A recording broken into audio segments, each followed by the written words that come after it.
You're listening to Remotely One, a podcast that educates, entertains, and inspires you to take your life back from the office commute. I'm Rick, a former beer rep who left the warehouse to become a voice actor and digital creator.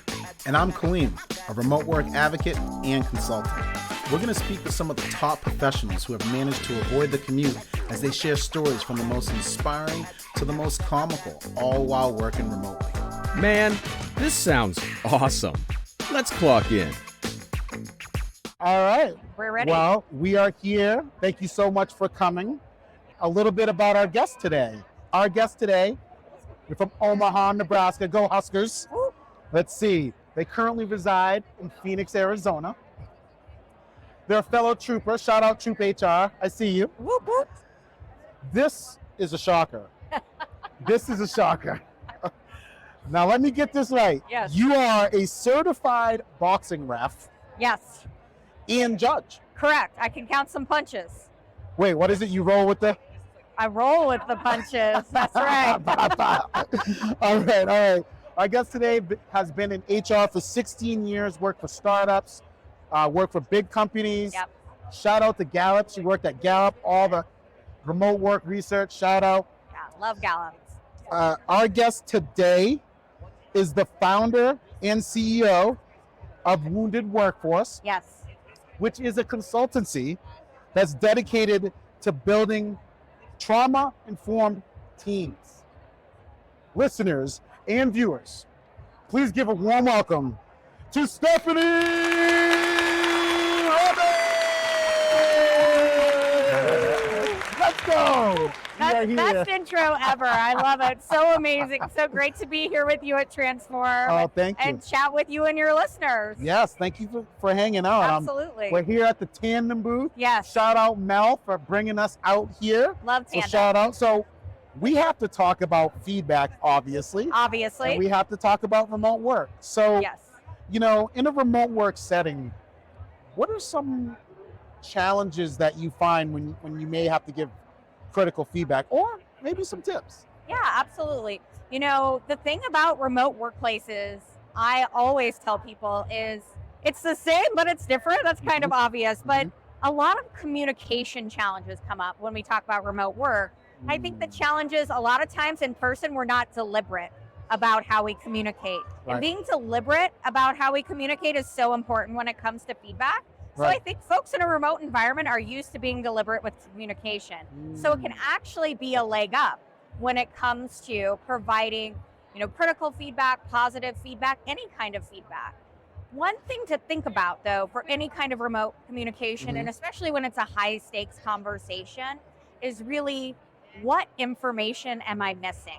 And this can be true of a remote environment Okay. or an in-person environment. But think about a remote environment. You maybe don't know what went on in that person's day. So if you're in an office with someone, you know what's going on pretty much. But someone in a completely different setting than you might not know what their day has been like. A great way to counter that is to ask. I always Just gotta ask. This is a big thing. I mess up all the time. So learn from my mistakes, please.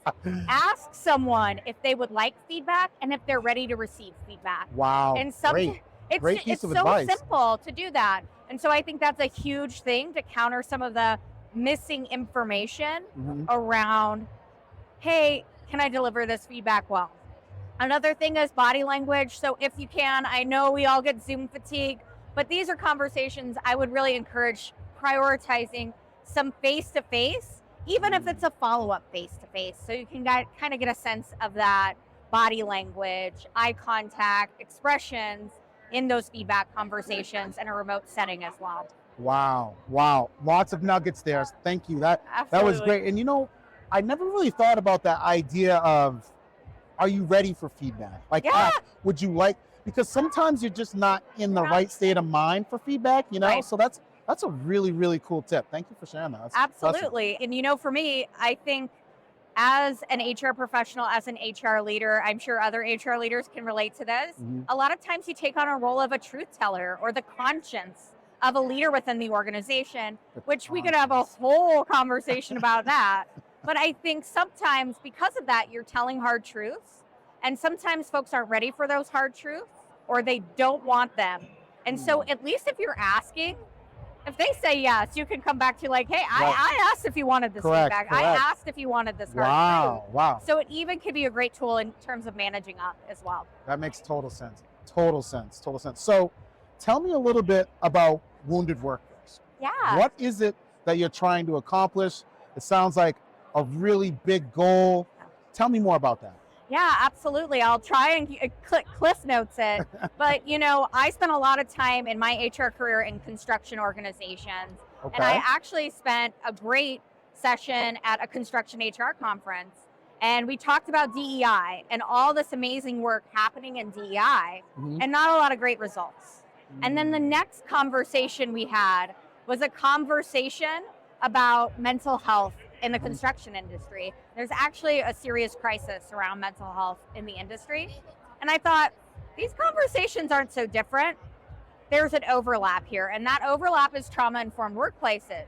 All I wanted to do was read a book about trauma-informed workplaces, but I couldn't find what I was looking for. Oh. And so that's how the Wounded Workforce was born, to help provide information, awareness, and resources to any leader, but specifically for HR leaders, on how to help build trauma-informed workplaces with a lens of how do we prevent harm, how do we recognize the prevalence of trauma, and how we can build cultures that really support everyone regardless of their trauma status. Wow. You hear that? If you can't find what it is that you're looking for, create something yourself. Build it. Why Yeah. not? Just build it yourself. Absolutely. Kudos to you. Kudos Thank you. to you for doing that. So, we're talking about remote work because we are on the Remotely One podcast Of course. on site. So, how do you feel since 2020?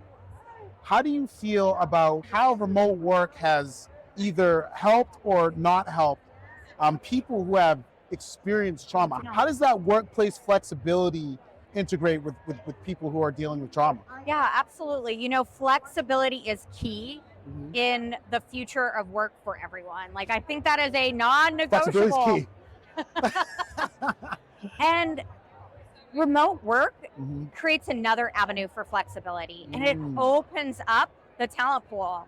I mean, raise your hand if you are an HR talent leader and you're wondering about how you're going to fill positions now or in the future, because we've seen the statistics about retirements and those folks entering the workforce, and the numbers are quite different. Yes. So opening up talent is so key, so important.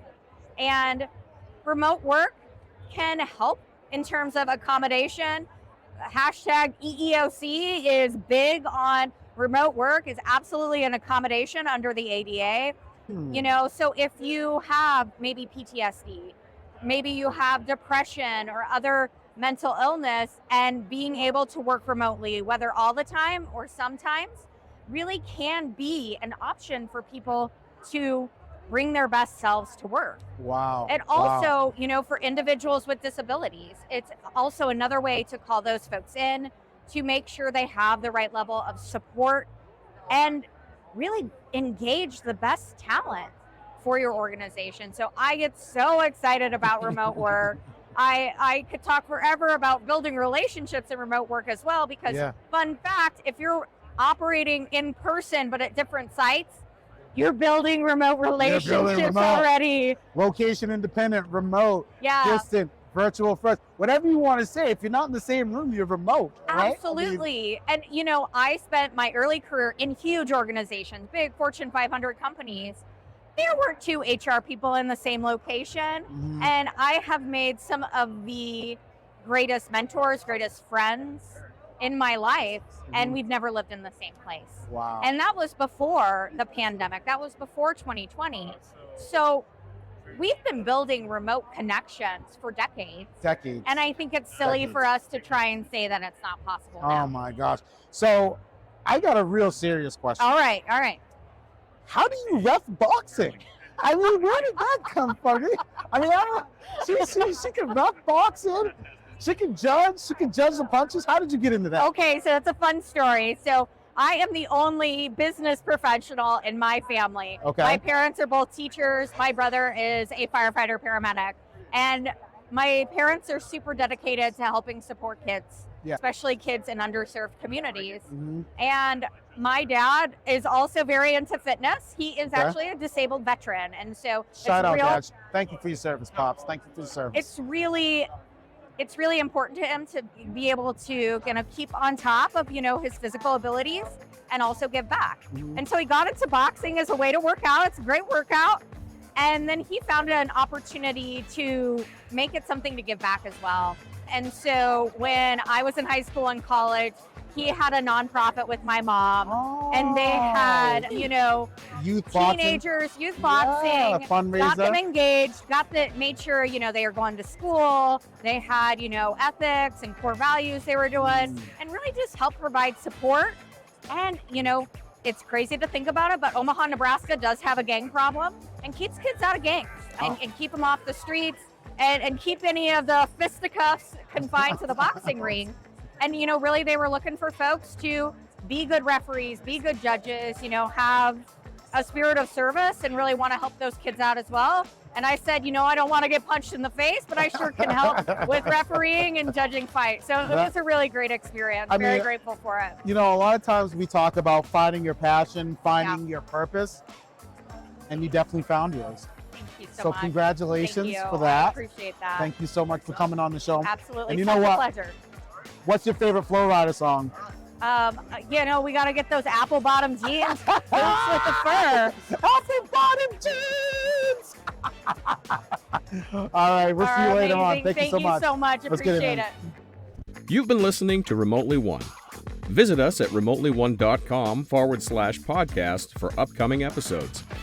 Subscribe to our YouTube channel and download our episodes on your favorite podcast app.